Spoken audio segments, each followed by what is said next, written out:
Western governments remain dangerously blind to the danger of Islamization. Islam is a religion of peace, they say, but that is a lie. Look at what happened at Istanbul airport. Look at what happened in Orlando a few weeks ago. Look at what happened last March at Brussels airport and metro station. Look at what happened at the Bataclan Theatre in Paris last November. Look at what happened in San Bernardino last December.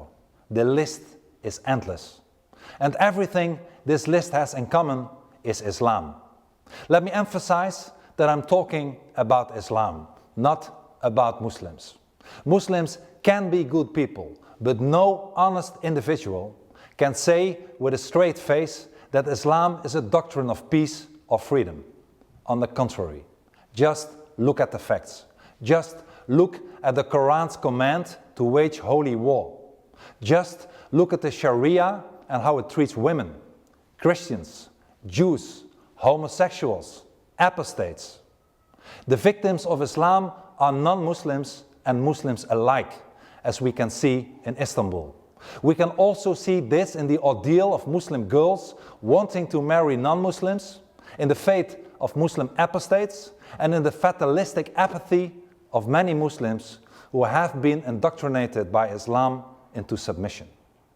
I am the leader of the Dutch Party for Freedom. I am not willing to submit to Islam. I defend my countrymen. I defend our freedom. And I stand with all the people, non-Muslims and Muslims alike, who want to liberate themselves from Islam.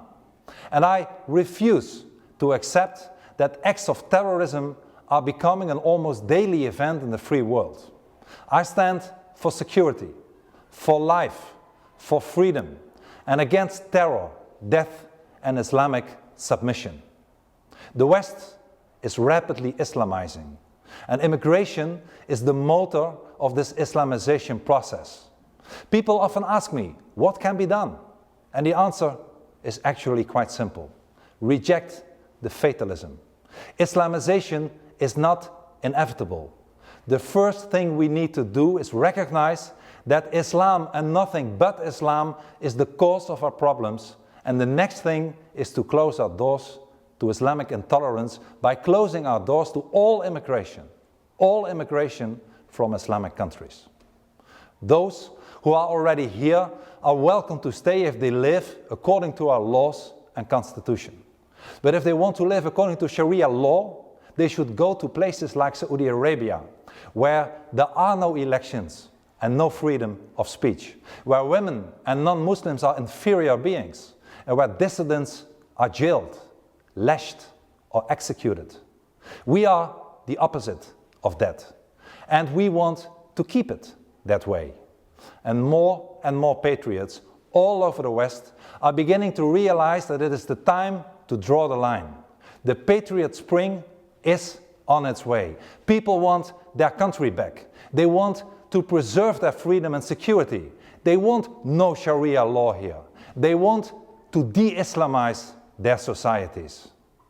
My friends, Islam and freedom are incompatible. So join us. Stand for freedom, your own freedom, the freedom of your children and grandchildren, and defend the identity and civilization of the West.